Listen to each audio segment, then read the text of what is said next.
ಎಲ್ಲರಿಗೂ ನಮಸ್ಕಾರ. ಎಲ್ಲರೂ ಹೇಗಿದ್ದೀರಾ? ಐ ಹೋಪ್ ಎಲ್ಲರೂ ಚೆನ್ನಾಗಿದ್ದೀರಾ ಅಂತ ಭಾವಿಸ್ತೀನಿ. ನಾನು ನಿಮ್ಮ ಗೀತಾ ರವಿ. ನಾನು ತುಂಬಾ ಚೆನ್ನಾಗಿದ್ದೀನಿ ಸ್ನೇಹಿತರೆ. ಇದು ಸಂಕ್ರಾಂತಿ ಹಬ್ಬದ ಮುಂದುವರೆದ ಭಾಗ ಪಾರ್ಟ್ 2 ಆಗಿರುತ್ತೆ. ನಾನು ಅಲ್ಲಿ ಧನುರ್ಮಾಸಕ್ಕೆ ಕುಂಕುಮ ಎಲ್ಲ ಕೊಟ್ಬಿಟ್ಟು ಆಪೋಸಿಟ್ ಬಂಡಿಕಳಮ್ಮ ದೇವಸ್ಥಾನ ಇತ್ತಲ್ವ, ಅಲ್ಲಿ ಹೋಗೋಣ ದರ್ಶನ ಮಾಡ್ಕೊಂಡು ಬರೋಣ ಅಂತ ಬಂದೆ. ಆದರೆ ಇನ್ನೂ ಕದನೇ ತೆಗೆದಿರಲಿಲ್ಲ ನೋಡಿ. ಹಬ್ಬ ಇತ್ತಲ್ವ, ಹಾಗಾಗಿ ಹೋಮ ಎಲ್ಲ ಪ್ರಿಪೇರ್ ಮಾಡ್ಕೋತಾ ಇದ್ರು. ಇನ್ನು ಅಲ್ಲಿ ನಿಂತ್ಕೊಂಡ್ರೆ ಆಗಲ್ಲ, ಟೈಮ್ ಆಗುತ್ತೆ ಅಂತೇಳಿ ಅಂದ್ಕೊಂಡು ಅಲ್ಲೇ ಬಾಗಿಲಲ್ಲಿ ನಮಸ್ಕಾರ ಮಾಡಿಕೊಂಡು ಗವಿಗಂಗಾಧರೇಶ್ವರ ದೇವಸ್ಥಾನಕ್ಕೆ ಬಂದೆ. ನಾನು ಮತ್ತು ಆ ಆಂಟಿ ಇದ್ರಲ್ವ, ಇಬ್ಬರು ಬಂದ್ವಿ. ಗವಿಗಂಗಾಧರೇಶ್ವರ ದೇವಸ್ಥಾನ ಬೆಳಗ್ಗೆ 6:30 ನಾವು ಇಲ್ಲಿ ಬಂದಿರೋದ್ರಿಂದ ಅಷ್ಟೊಂದು ರಶ್ ಇರಲಿಲ್ಲ. ಇನ್ನು ಮೀಡಿಯಾದವರೆಲ್ಲ ಆಲ್ರೆಡಿ ಬಂದಿದ್ದರು. ಸುವರ್ಣ ಚಾನಲ್ ಆಗಿರ್ಬೋದು, ಪಬ್ಲಿಕ್ ಟಿವಿ, TV9, ಆಮೇಲೆ ಆರ್ ಕನ್ನಡ, ಈ ಪ್ರತಿಯೊಂದು ಚಾನಲ್ನವ್ರದ್ದು ಇಲ್ಲಿ ಎಂಟ್ರಿ ಇತ್ತು. ಅವರಿಗೆಲ್ಲ ಒಳಗೆ ಡೈರೆಕ್ಟ್ ಅಲೋ ಇರುತ್ತೆ ವಿಡಿಯೋ ಮಾಡೋಕ್ಕೆ.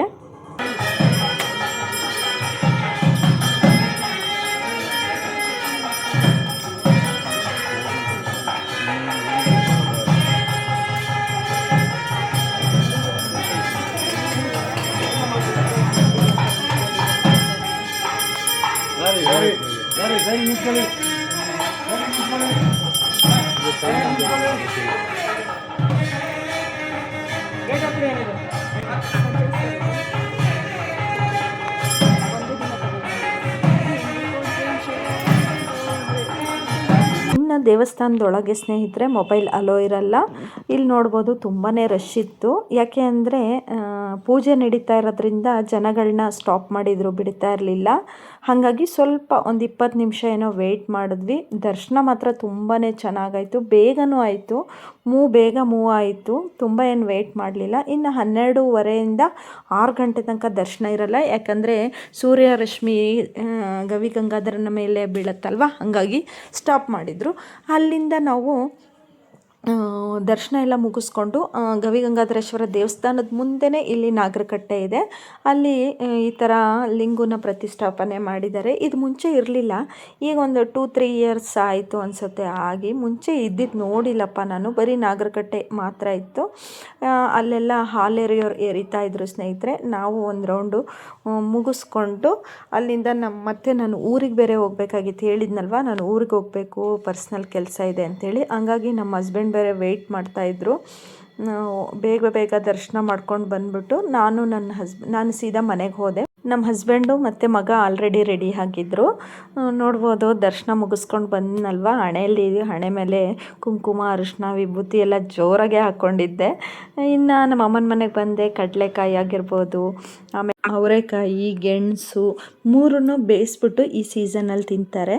ನೆಕ್ಸ್ಟು ಸ್ನೇಹಿತರೆ, ನನ್ನ ಮಗ ಬರೋದೇ ವೆಯ್ಟ್ ಮಾಡ್ತಾಯಿದ್ರು. ಯಾಕೆಂದರೆ ಫಲ ಎರಿಯೋಕ್ಕೆ ಅಂಥೇಳಿ. ನನ್ನ ತಮ್ಮನ ಹೆಂಡ್ತಿ ಯಾವಾಗಲೂ ಪಾಪುಗೆ ಫಲ ಎರಿತಾಳೆ, ನಾನೇನು ಅದನ್ನೇನು ನಡೆಸಿಲ್ಲ. ಇನ್ನು ಪಾಪನೂ ನಮ್ಮ ಸೂರ್ಯನೂ ಹೋಗ್ತಾ ಇದ್ನಲ್ವ, ಒಟ್ಟಿಗೆ ಮಾಡಿಬಿಡೋಣ ಅಂಥೇಳಿ ಪಾಪ ವೆಯ್ಟ್ ಮಾಡ್ತಾಯಿದ್ರು. ನಮ್ಮ ಸೂರ್ಯ ಬರ್ತಿದ್ದಂಗೆ ಇಬ್ಬರನ್ನೂ ಕೂರಿಸ್ಬಿಟ್ಟು ಫಲ ಎರಿಯೋ ಕಾರ್ಯಕ್ರಮನೂ ಮಾಡಿದ್ವಿ. ಚೆನ್ನಾಗಿತ್ತು. ಒಂಥರ ಮಕ್ಕಳಿಗೆ ಆರೋಗ್ಯ, ಆಯಸ್ಸು ಮತ್ತು ಸಮೃದ್ಧಿ, ವಿದ್ಯೆ, ಬುದ್ಧಿ ಕೊಟ್ಟು ಕಾಪಾಡಲಿ ಅನ್ನೋ ಉದ್ದೇಶಕ್ಕೆ ನಾವು ಈ ಥರ ಫಲ ಎರೆದ್ವಿ. ಅವಳು ನಡೆಸ್ಕೊಂಡು ಬಂದಿದ್ದಾಳೆ, ಫಲ ಎರಿಯೋದು ಮಾಡಿದಾಳಂತೆ. ಹಾಗಾಗಿ ಅಕ್ಕ ಮಾಡೋಣ, ನಾನು ರೆಡಿ ಮಾಡಿದ್ದೀನಿ ಅಂತ ಅಂದ್ರಲ್ವ, ಸರಿ ಅಂಥೇಳಿ ಮಾಡಿದ್ವಿ. ಇನ್ನು ನಮ್ಮ ಅಕ್ಕನ ಮಗಳು ಇದ್ಲು, ಅವಳು ಒಟ್ಟಿಗೆ 3 ಜನ ಬೇಡ ಅಂಥೇಳಿ ಇವರಿಬ್ಬರನ್ನು ಮಾಡಿಬಿಟ್ಟು ಆಮೇಲೆ ಅವಳನ್ನು ಸಪ್ರೇಟಾಗಿ ಕೂರಿಸ್ಬಿಟ್ಟು ಮಾಡಿದ್ವಿ. ಒಂಥರ ನಮ್ಮ ತಮ್ಮನ ಮಗ ಅಂತೂ ಸಖತ್ ತೀಟೆ. ಅವನು ತರಲೆ ಕೂರ್ಸೋಕ್ಕಾಗಲ್ಲ, ಒಂದು ಕಡೆ ಕೂತ್ಕೊಳ್ಳಲ್ಲ. ಅವನನ್ನು ಕೂರ್ಸೋದೇ ನಮಗೆ ಭಾರಿ ಕಷ್ಟ. ನಮ್ಮ ತಮ್ಮ ಜೋರು ಮಾಡಿ ಸ್ವಲ್ಪ ಹೆದರ್ತಾನೆ ನನ್ನ ತಮ್ಮಂಗೆ. ಅವನು ಸ್ವಲ್ಪ ಎದುರಿಸಿ ಕೂರಿಸಿದ್ನಲ್ವ, ಹಂಗೆ ಕೂತಿದ್ದಾನೆ, ಕೂರೋದೇ ಇಲ್ಲ ಸ್ನೇಹಿತರೆ. ಅವನು ಒಂದು ಕಡೆ ಕೂರಲ್ಲ. ನೋಡಿ ಯಾವ ಥರ ಮಾಡೋದು. ಆಮೇಲೆ ಅದೇ ಫಲ ಎರಿಯೋ ಕಾರ್ಯಕ್ರಮ ಸ್ಟಾರ್ಟ್ ಮಾಡಿದ್ಲು. ಅವನು ಏನು ಮಾಡ್ದ ಅಂದರೆ ಎಳ್ಳು ಬೆಲ್ಲ ತಲೆ ಮೇಲೆಲ್ಲ ಹಾಕಿದ್ಕೆ, ಹೂವು ಎಲ್ಲನೂ ಹಾಕಿದ್ವಿ. ಅವನು ಅದನ್ನು ಎತ್ಕೊಂಡು ತಿನ್ನಕ್ಕೆ ಮಾತ್ರ ಅವನಿಗೆ ತಿಂತಾನೆ ಇರಬೇಕು. ಮತ್ತು ಏನು ಗೊತ್ತಾ, ದಪ್ಪನೂ ಆಗಲ್ಲ. ಏನು ಬೇಡ ಅನ್ನಲ್ಲ, ಪ್ರತಿಯೊಂದು ತಿಂತಾನೆ. ಖಾರ ಆಗಿರ್ಬೋದು, ಸ್ವೀಟ್ ಆಗಿರ್ಬೋದು, ಪ್ರತಿಯೊಂದು ಇಷ್ಟಪಟ್ಕೊಂಡು ತಿಂತಾನೆ. ಊಟನೂ ಅಷ್ಟೇ, ಟೈಮಿಗೆ ಸರಿಯಾಗಿ ಕೇಳ್ಬಿಟ್ಟು ಊಟ ಮಾಡ್ತಾನೆ. ಆ ಥರ ಇರಬೇಕು ಮಕ್ಕಳು. ಒಂಥರ ಚೆನ್ನಾಗಿ ಅವನು ಹೇಳಿದ ಮಾತು ಮಾತ್ರ ಕೇಳಲ್ಲ. ಅತ್ತೆ ಅಂತ ಇದು ಮಾಡ್ತಾನೆ. ಚಾಪೆ ಮೇಲೆ ಬಿದ್ದಿತ್ತಲ್ವ ಎಳ್ಳು ಬೆಲ್ಲ ಎಲ್ಲ, ಅದನ್ನೆಲ್ಲ ನೀಟಾಗೆ ಆರಿಸ್ಕೊಂಡು ತಿಂತಾಯಿದ್ದ ನೋಡಿ. ತುಂಬಾ ಮಾತಾಡೋದು ಕಲ್ತ್ಬಿಟ್ಟಿದ್ದಾನೆ ಈ ನಡುವೆ. ನಾನು ಏನು ಹೇಳಿದ್ರು ಜಗ್ಗದೇ ಇಲ್ಲ ಅವನು. ಸುಮ್ಮನಿರು ಅತ್ತೆ ಅಂತಾನೆ. ಅದಕ್ಕೆ ಕೂರಿಸ್ಬಿಟ್ಟು ನಮ್ಮ ತಮ್ಮ ಕೂತ್ಕೋ ಚಕ್ಲು ಬಕ್ಲಾಕಿ ಅಂತ ಅಂದ. ಕೂತ್ಕೊಂಡ, ಬಾಯಿ ತುಂಬ ತುಂಬ್ಕೊಂಬಿಟ್ಟಿದ್ದಾನೆ. ಆದರೂ ಆರಿಸ್ಕೊಂಡು ತಿಂತಾನೆ ಇರ್ತಾನೆ. ಯಾರ್ದು ದೃಷ್ಟಿ ಬೀಳದೇ ಇರಲಿ ಅಂತೇಳಿ ಈಗ ದೃಷ್ಟಿ ತೆಗೆದುಬಿಡ್ತೀನಿ. ಇನ್ನು ಇದನ್ನೆಲ್ಲ ಮುಗಿಸ್ಕೊಂಡು ನಾವು ಇವರಿಬ್ಬರಿಗೂ ಕೂರಿಸ್ಕೊಂಡು ದೃಷ್ಟಿನೂ ತೆಗೆದಿದ್ವಿ. ನಿಜವಾಗ್ಲೂ ಇವತ್ತಿನ ಡೇ ತುಂಬಾ ಚೆನ್ನಾಗೋಯ್ತು ಸ್ನೇಹಿತರೆ. ಒಂಥರ ಪಾಸಿಟಿವ್. ಮಾರ್ನಿಂಗ್ ಬೇಗ ಎದ್ದಿದ್ವಲ್ಲ, ಆ ಪೂಜೆ ಆಗಿರ್ಬೋದು, ದೇವ್ರ ದರ್ಶನ ಆಗಿರ್ಬೋದು, ಕುಂಕುಮ ಕೊಟ್ಟಿದ್ದು, ಕುಂಕುಮ ಇಸ್ಕೊಂಡಿದ್ದು, ಎಲ್ಲನೂ ಒಂಥರ ಪಾಸಿಟಿವ್ ವೈಬ್ಸು. ಡೈಲಿ ಇದೇ ಥರ ಇರೋಕ್ಕಾಗಲ್ಲ, ಏನೋ ಅದು ಆಗಲ್ಲ. ಒಂದಿನ ಏನು ಗೊತ್ತಾ, ಅದು ಟೈಮ್ಗಳು ಚೆನ್ನಾಗಿದ್ದರೆ ಚೆನ್ನಾಗಿ ಪೂಜೆ ಹೋಗುತ್ತೆ, ಡೇನು ಚೆನ್ನಾಗಿ ಹೋಗುತ್ತೆ. ಇನ್ನು ಡೇ ಚೆನ್ನಾಗಿಲ್ಲ, ನಮ್ಮದು ಮಾರ್ನಿಂಗ್ ವೈಬ್ಸೇ ಚೆನ್ನಾಗಿಲ್ಲ ಅಂದರೆ ಇಡೀ ದಿನ ಚೆನ್ನಾಗೇ ಅನಿಸಲ್ಲ. ನೋಡಿ ಇಬ್ಬರು ನಮಸ್ಕಾರ ಮಾಡಿಕೊಂಡ್ರು. ನಮ್ಮ ತಮ್ಮನ ಮಗ ಅಂತೂ ಇನ್ನೂ ಫುಲ್ ಬ್ಯುಸಿ. ಅವನಿಗೆ ಕಾಲಿಗೆ ಬೀಳು ಅಂದ ತಕ್ಷಣ ಪಟ್ಟಂತ ಕಾಲಿಗೆ ಬಿದ್ದುಬಿಟ್ಟ. ಇನ್ನು ದೃಷ್ಟಿ ತೆಗಿಯೋಣ ಅಂಥೇಳಿ ಆರತಿ ಮಾಡಿಬಿಟ್ಟು ದೃಷ್ಟಿ ತೆಗಿಯೋಣ ಅಂತ ಎಲ್ಲ ರೆಡಿ ಮಾಡ್ಕೋತಾಯಿದ್ರು ನಮ್ಮ ತಮ್ಮನ ಹೆಂಡ್ತಿ. ಚೆನ್ನಾಗಿತ್ತು ಒಂಥರ. ಇನ್ನು ಇವರಿಬ್ಬರು ಫಲ ಆದಮೇಲೆ ನಮ್ಮ ಅಕ್ಕನ ಮಗಳು ರೆಡಿಯಾಗಿ ಬಂದಳು. ಅವಳಿಗೂ ಕೂರಿಸ್ಬಿಟ್ಟು ಫಲ ಎರೆಯೋಣ ಅಂಥೇಳಿ ಕೂರಿಸಿದ್ವಿ. ಅವಳಿಗೆ ಏನು ಗೊತ್ತಾ, ಹಣೆಗೆ ಇಟ್ಕೊಳ್ಳೋದು, ಕುಂಕುಮ ಇಟ್ಕೊಳ್ಳೋದು, ಇವೆಲ್ಲ ಒಂಥರ ಕ್ರಿಶ್ಚಿಯನ್ಸ್ ಸ್ಕೂಲಿಗೆ ಹಾಕ್ಬಿಟ್ಟಿದ್ದಾಳೆ ನಮ್ಮ ಅಕ್ಕ. ಅವಳಿಗೆ ಏನೋ ಗೊತ್ತಿಲ್ಲ, ಅವ್ರು ಏನಾದರೂ ಒಂಥರ ಹೇಳ್ತಾರಲ್ಲ ಕ್ರಿಶ್ಚಿಯನ್ಸ್ ಸ್ಕೂಲ್ಗಳಲ್ಲಿ ಮೈಂಡ್ ವಾಶ್, ಒಂಥರ ಸ್ಲೋ ಪಾಯ್ಸನ್ ಇದ್ದಂಗೆ ಅಂತ ಹಂಗೆ ಫೀಲ್ ಆಯಿತು. ಒಂಥರ ಮುಖ ಎಲ್ಲ ಸಿಂಡಿಸ್ತಿದ್ಲು ಕುಂಕುಮ ಇಟ್ಕೊಳ್ಳೋಕ್ಕೆ. ನಮ್ಮ ತಮ್ಮ ಸಖತ್ ಬೈದೇ ಬಿಟ್ಟ, ಹಬ್ಬ ಅಂತಲೂ ನೋಡಲಿಲ್ಲ. ನಾನು ಜೋರು ಮಾಡಿದೆ, ಏನಕ್ಕೆ ಮುಖ ಹಂಗೆ ಇಟ್ಕೊಂಡಿದ್ದೀಯಾ, ನಮ್ಮದು ಹಿಂದೂ ಸಂಪ್ರದಾಯ ಬಿಡೋಕ್ಕಾಗತ್ತಾ ಅಂತ. ನೋಡ್ಬೋದು ನೀವಲ್ಲಿ ತುಂಬಾ ಒಂಥರ ಅವಳಿಗೆ ಇಷ್ಟನೇ ಆಗ್ತಿರ್ಲಿಲ್ಲ. ಹಣೆಗಿಡೋದಾಗಿರ್ಬೋದು, ಕುಂಕುಮ ಇಡೋದು, ಅರಿಶಿನ ಇಡೋದು, ಹೂವು ಇಡೋದು ಎಲ್ಲ ಒಂಥರ ಮುಖದ ಎಕ್ಸ್ಪ್ರೆಷನ್ನೇ ಚೇಂಜ್ ಮಾಡ್ಕೊಂಬಿಟ್ಟಿದ್ಲು. ಹಿಂಸೆ ಆಗ್ತಿತ್ತೇನೋ ಅವಳಿಗೆ. ನಾನು ಅದೇ ಅಂದೆ, ಇವೆಲ್ಲ ನಮ್ಮ ಸಂಪ್ರದಾಯ ಚಿನ್ನಿ, ಹಂಗೆಲ್ಲ ಮಾಡಬಾರ್ದು ಅಂತ. ನಾನು ನಮ್ಮ ಅಕ್ಕಂಗೆ ಅದೇ ಅಂದೆ, ಫಸ್ಟು ಅವಳಿಗೆ ಕಲಿಸು ಅವನ್ನೆಲ್ಲ ಅಂತ ಹೇಳಿ ಜೋರು ಮಾಡಿದೆ. ಅವಳು ಅದೇ ಅಂತ ಇದ್ಲು, ಸುಮ್ಮನಿರು ನಾಳೆಯಿಂದ ಮಾಡ್ತೀನಿ, ನಾನು ಅಬ್ಸರ್ವ್ ಮಾಡಿಲ್ಲ ಅವಳು ಆ ಥರ ಎಲ್ಲ ಮಾಡ್ತಾಳೆ ಅಂತ. ಅವಳಿಗೂ ಗೊತ್ತಾಗಿಲ್ಲ ಅದೆಲ್ಲ ಅಂತ. ಇನ್ನು ನನ್ನ ತಮ್ಮನ ಮಗ ನೋಡಿ ಈ ಥರ ಅವನು ಬಂದು ಕೊಡು, ನಾನು ಪೂಜೆ ಮಾಡಬೇಕು ಅಂತೇಳಿ ಎಲ್ಲ ಇದು ಮಾಡ್ತಾಯಿದ್ಲ. ಕೊನೆಗೆ ಅವನು ಒಂದು ಉಲ್ಟಾ ತಿರುಗಿಸಿ ಉಲ್ಟಾನ ಗಂಧದ ಕಡ್ಡಿ ಇಟ್ಕೊಂಡು ಉಲ್ಟಾ ಬೆಳಗ್ತಾ ಇದ್ದ. ಇನ್ನು ಫಲ ಎರೆದಿದ್ದಾಯಿತು ನಮ್ಮ ತಮ್ಮನ ಮಿಸ್ಸಸ್ಸು.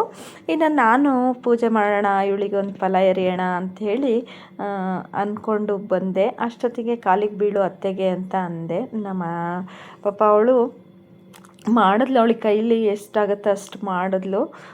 ನೋಡ್ಬೋದು, ನಮಸ್ಕಾರ ಮಾಡಿಕೊಂಡ್ಲು. ಇವೆಲ್ಲ ನಾವು ನಮ್ಮ ಮಕ್ಕಳಿಗೆ ಸಂಪ್ರದಾಯನ ನಾವು ಯಾವ ಥರ ಪಾಲಿಸಿದ್ದೀವಿ, ನಮ್ಮ ತಂದೆ ತಾಯಿ ಯಾವ ಥರ ಹೇಳ್ಕೊಟ್ಟಿದ್ದಾರೆ, ನಮ್ಮ ಮಕ್ಕಳಿಗೂ ನಾವು ಅದನ್ನೇ ಹೇಳ್ಕೊಡ್ಬೇಕಾಗುತ್ತೆ. ಈಗಿಂದ ಕಲಿಸಿದ್ರೆ ಅಲ್ವಾ ನಾವು ನಮ್ಮ ಅನ್ನೋದು ನಾವು ಬಿಡಬಾರ್ದು. ನಮ್ಗೆ ಏನು ಗೊತ್ತಿದೆ ಅದನ್ನು ನಮ್ಮ ಮಕ್ಕಳಿಗೆ ಕಲ್ಸೋಕ್ಕೆ ಪ್ರಯತ್ನ ಪಡಬೇಕು. ನನ್ನ ಮಗನೂ ಹಾಗೆ ಮಾಡ್ತಾನೆ ಕೆಲವೊಂದು ಸರಿ, ಹಣೆಗಿಟ್ಕೊ ಅಂದರೆ ಇದು ಮಾಡೋದು ಹಂಗೆಲ್ಲ ಮಾಡ್ತಾ ಇರ್ತಾನೆ. ಬಟ್ ನಾನು ಬಿಡೋದೇ ಇಲ್ಲ. ಡೈಲಿ ಅವನಿಗೆ ನಾನು ವಿಭೂತಿ ಮತ್ತು ಗಂಧ ಇಟ್ಬಿಟ್ಟೆ ಸ್ಕೂಲಿಗೆ ಕಳಿಸ್ತೀನಿ. ಅವೆಲ್ಲ ನಾವು ಸಂಪ್ರದಾಯ ಬಿಡಲೇಬಾರ್ದು ಸ್ನೇಹಿತರೆ. ನೀವು ಕ್ರಿಶ್ಚಿಯನ್ಸ್ ಆಗಿದ್ದರೆ ನಿಮ್ಮ ಸಂಪ್ರದಾಯ ಪಾಲಿಸಿ, ಅಥವಾ ಮುಸ್ಲಿಮ್ ಆಗಿದ್ದರೆ ನಿಮ್ಮ ಸಂಪ್ರದಾಯ ಪಾಲಿಸಿ. ನಾವು ಹಿಂದೂಗಳೇನಿದ್ದೀವಿ ನಮ್ಮ ಸಂಪ್ರದಾಯನ ಪಾಲಿಸ್ತೀವಿ ಅಂತ ಹೇಳ್ತೀನಿ. ಏಕೆ ಗೊತ್ತಾ, ಅವೆಲ್ಲ ನಾವು ಆವಾಗಿಂದ ನಡೆಸ್ಕೊಂಬಂದಿರ್ತೀವಲ್ಲ, ಅದನ್ನು ಬಿಡಬಾರ್ದು. ಇನ್ನು ನೋಡಿ, ಈ ಥರ ಬೆಳಗಿದ್ರೆ ಎಲ್ಲೋ ನೋಡ್ತಾಳೆ, ಮಗಕ್ಕೆ ಹಿಡಿದ್ಬಿಟ್ಟಿರಾ ಆಂಟಿ ಅಂತ ಹೇಳ್ತಾಳೆ. ಈ ಥರ ಮಾಡ್ತಾಯಿದ್ಲು. ಅದೇ ನಾನು ಸರಿಯಾಗಿ ಜೋರು ಮಾಡಿದೆ, ಹಂಗೆಲ್ಲ ಮಾಡಬಾರ್ದು ಅಂತ ಅಂದಮೇಲೆ ಸುಮ್ಮನೆ ಕೂತಿದ್ಲು. ನೋಡ್ಬೋದು. ಆಯಿತು ಇಷ್ಟು ಫಲ ಇರೋದು. ಕೊನೆಗೆ 3 ಜನನೂ ದೃಷ್ಟಿ ತೆಗೆದ್ವಿ. ಯಾಕಂದರೆ ನಮ್ಮ ಮನೇಲಿ 2 ಹೆಣ್ಮಕ್ಳಿರೋದು. ಇವಳೊಬ್ಳು ನಮ್ಮ ದೊಡ್ಡಕ್ಕನ ಮಗಳೊಬ್ಳಿದ್ದಾಳೆ, ಅವಳು ಬಂದಿಲ್ಲ, ಅವಳು ಶಿವಮೊಗ್ಗದಲ್ಲಿರೋದು. ಅವಳೊಬ್ಳು ಇವಳೊಬ್ಳು 2 ಹೆಣ್ಮಕ್ಳು. ನಾವು 5 ಜನ ಹೆಣ್ಮಕ್ಳಿಗೆ 2 ಇರೋದು ಹೆಣ್ಮಕ್ಳು. ಹಾಗಾಗಿ ನೋಡಿ 3 ಜನನೂ ಕೂರಿಸ್ಬಿಟ್ಟು ಫೋಟೋ ಎಲ್ಲ ತಕ್ಕೊಂಡ ನನ್ನ ತಮ್ಮ. ಇನ್ನು ಇದಾದಮೇಲೆ ಸಂಜೆ ಮಧ್ಯಾಹ್ನದ ಊಟ ಎಲ್ಲ ಚೆನ್ನಾಗಿತ್ತು ಸ್ನೇಹಿತರೆ. ಊಟ ಎಲ್ಲ ನಾನು ವೀಡಿಯೋ ಮಾಡ್ಕೊಳಕ್ಕೆ ಹೋಗಿಲ್ಲ. ಮಾಮೂಲಿ ಬೇಳೆ ಸಾಂಬಾರು, ಪದಾರ್ಥನೂ ಮಾಡಿದರು. ಈ ಥರ ಎಲ್ಲ ಪ್ರತಿಯೊಂದು ಮಾಡಿ ತಿಂದಾಯಿತು. ಇನ್ನು ಸಂಜೆ ದನಗಳನ್ನು ಕಿಚ್ಚಾಯಿಸ್ತಾರೆ. ನಮ್ಮ ಅಮ್ಮನ ಮನೆ ಹತ್ರನೇ, ತುಂಬ ಏನು ದೂರ ಇಲ್ಲ, ನಮ್ಮ ಅಮ್ಮನ ಮನೆ ಪಕ್ಕದಲ್ಲೇ ಕಿಚ್ಚಾಯಿಸ್ತಾರೆ. ನೋಡ್ಬೋದು ದನಗಳಿಗೆ ಅಲಂಕಾರ ಎಲ್ಲ ತುಂಬ ಚೆನ್ನಾಗಿ ಮಾಡಿದರು. ಹಳ್ಳಿ ಕಾರ್ಗಳಿಗಂತೂ ತುಂಬಾ ಚೆನ್ನಾಗಿ ಮಾಡಿದರು. ಇವ್ರು ನಮ್ಮ ಪಕ್ಕದ ಮನೆ ಅಂಕಲ್ಲು. ಬಾರಮ್ಮ ತಕ್ಕೋ ಫೋಟೋ ವಿಡಿಯೋ ಮಾಡ್ಕೊ ಅಂತ ಅಂದರು. ನಾನು ಹೋದೆ ಒಂದು ಸರಿ, ಇನ್ನೂ ಮಾಡಿಲ್ಲ, ಒಂದು ಸ್ವಲ್ಪ ಹೊತ್ತು ವೆಯ್ಟ್ ಮಾಡಿ ಅಂತ ಅಂದಿದ್ರು. ಪಾಪ ಅವರೇ ಕೂಗ್ಬಿಟ್ಟು ಬಾರಮ್ಮ ಅಂತೇಳಿ ಎಲ್ಲ ಚೆನ್ನಾಗಿ ಮಾತಾಡಿಸ್ತಿದ್ರು. ಇನ್ನು ಅವ್ರವ್ರ ಮನೆಗಳಲ್ಲಿ ಯಾವ ಹಸುಗಳಿದ್ದಾವೆ, ದನಗಳು, ಕುರಿಗಳಾಗಿರ್ಬೋದು, ಮೇಕೆಗಳಾಗಿರ್ಬೋದು, ಪ್ರತಿಯೊಂದನ್ನು ಈ ಥರ ರೆಡಿ ಮಾಡ್ಕೊಂಡು ಹೋಗ್ತಾರೆ. ಹೋಗ್ಬಿಟ್ಟು ಅಲ್ಲಿ ಕಿಚ್ಚಾಯಿಸುವಂತಹ ಪದ್ಧತಿ ಇದೆ. ತುಂಬಾ ಚೆನ್ನಾಗಿರುತ್ತೆ. ನೋಡ್ಬೋದು ಪಟಾಕಿ ಎಲ್ಲ ತುಂಬಾ ಚೆನ್ನಾಗಿ ಹೊಡೆದ್ರು. ಬನ್ನಿ ನಾನು ತೋರಿಸ್ತೀನಿ.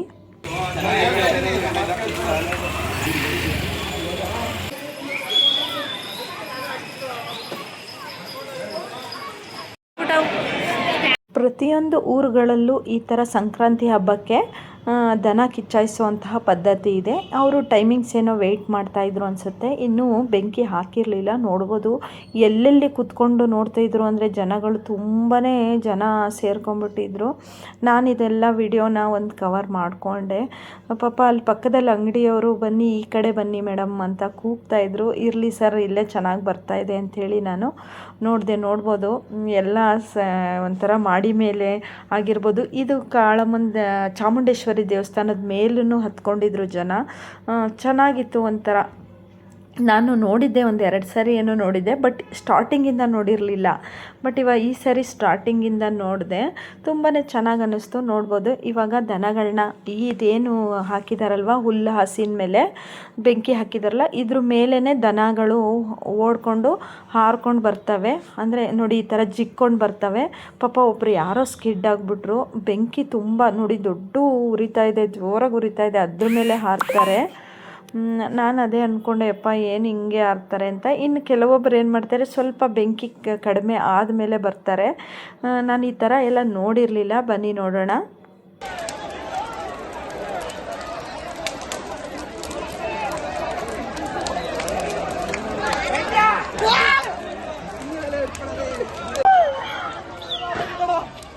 ಇನ್ನು ಈ ಥರ ಎಲ್ಲ ಕಿಚ್ಚಾಯಿಸ್ಕೊಂಡು ವಾಪಸ್ ಕರ್ಕೊಂಡು ಹೋಗ್ತಾರಲ್ಲ, ಅವಾಗ ಏನು ಮಾಡ್ತಾರೆ ಅಂದರೆ ಅವ್ರವ್ರ ಮನೆಗಳ ಬಾಗಿಲಿಗೆ ಹಸುಗಳನ್ನ ಕರೆಸ್ಬಿಟ್ಟು ಇದು ನಾವೇನು ಕಡಲೆಕಾಯಿ, ಅವರೆಕಾಯಿ ಮತ್ತು ಗೆಣಸು, ಆಮೇಲೆ ಬೆಲ್ಲ, ಅಕ್ಕಿ ಬೆಲ್ಲ, ಈ ಥರ ಎಲ್ಲ ಅದಕ್ಕೆ ತಿನ್ನಿಸ್ಬಿಟ್ಟು ಪೂಜೆ ಮಾಡಿಸ್ಬಿಟ್ಟು ಕಳಿಸ್ತಾರೆ. ಬೇಕು ಅಂದವರು ಕಾಣಿಕೆ, ತಮ್ಮ ಶಕ್ತಿ ಇದ್ದರೆ ಕಾಣಿಕೆನೂ ಕೊಟ್ಟು ಕಳಿಸ್ತಾರೆ. ಅದೇ ಹಸು ಕಾಲು ತೊಳೆದು, ಲಕ್ಷ್ಮೀ ರೂಪ ಅಲ್ವಾ ಹಸು, ಹಾಗಾಗಿ ಅದಕ್ಕೆಲ್ಲ ಪೂಜೆನ ನೆರವೇರಿಸಿ ಅವ್ರವ್ರ ಮನೆಗಳ ಮುಂದೆ ಮಾಡ್ಕೊಳ್ಳೋ ಪದ್ಧತಿ ಕೂಡ ಇದೆ. ನೋಡ್ಬೋದು ನಮ್ಮ ತಮ್ಮನ ಹೆಂಡತಿ ಬೆಲ್ಲ ಎಲ್ಲ ರೆಡಿ ಮಾಡಿ ಇಟ್ಕೊಂಡಿದ್ರಲ್ವ, ಎಲ್ಲನೂ ಮಾಡಿದ್ರು. ತುಂಬಾ ಚೆನ್ನಾಗೋಯ್ತು ಸ್ನೇಹಿತರೆ. ಈ ಥರ ಡೇ ಒಂಥರ ಚೆನ್ನಾಗಿತ್ತು. ಅದನ್ನು ಹೇಳೋಕ್ಕೂ ಆಗೋಲ್ಲ, ಅದು ಅನುಭವಿಸೋರಿಗೆ ಗೊತ್ತಾಗತ್ತೆ. ನೋಡ್ಬೋದು ನಮ್ಮ ಸೂರ್ಯಂಗೆ ಅದೇ ಅಂದೆ. ಅವನು ನಮ್ಮ ಅಕ್ಕನ ಮನೆ ಹತ್ರ ಹೋಗಿದ್ದ, ಬರೋದಲ್ವ ಸೂರ್ಯ ಕಿಚ್ಚಾಯಿಸಿದ್ರು ಅಂತ ಹೇಳ್ತಾ ಇದ್ದೆ. ಅವನು ಅಮ್ಮ ಆ ಪ್ರತಿಯೊಂದು ಏರಿಯಾದಲ್ಲೂ ಕಿಚ್ಚಾಯಿಸ್ತಾರೆ ಅದನ್ನೇ ಹೇಳ್ತಾ ಇದ್ದ ಅವನು.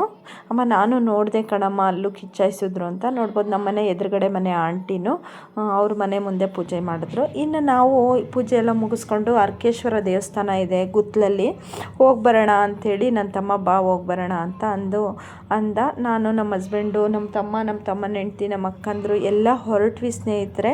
ಬನ್ನಿ ನಾನು ತೋರಿಸ್ಕೊಡ್ತೀನಿ ಗುತ್ತಲಲ್ಲಿ ಇರ್ತಕ್ಕಂಥ ಅರ್ಕೇಶ್ವರ ದೇವಸ್ಥಾನನ. ತುಂಬಾ ಚೆನ್ನಾಗಿದೆ ಅರ್ಕೇಶ್ವರ ದೇವಸ್ಥಾನ.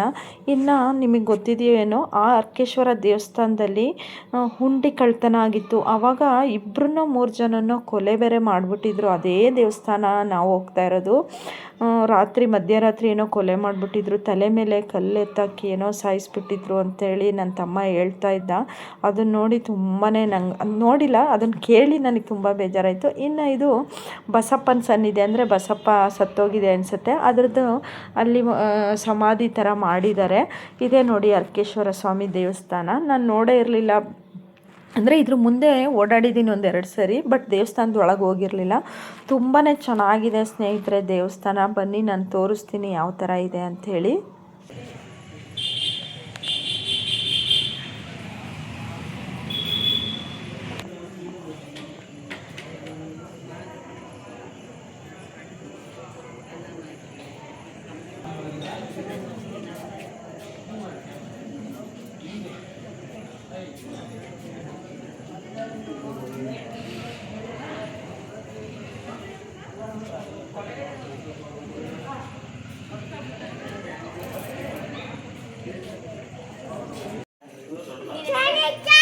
ತನಿಷನಾ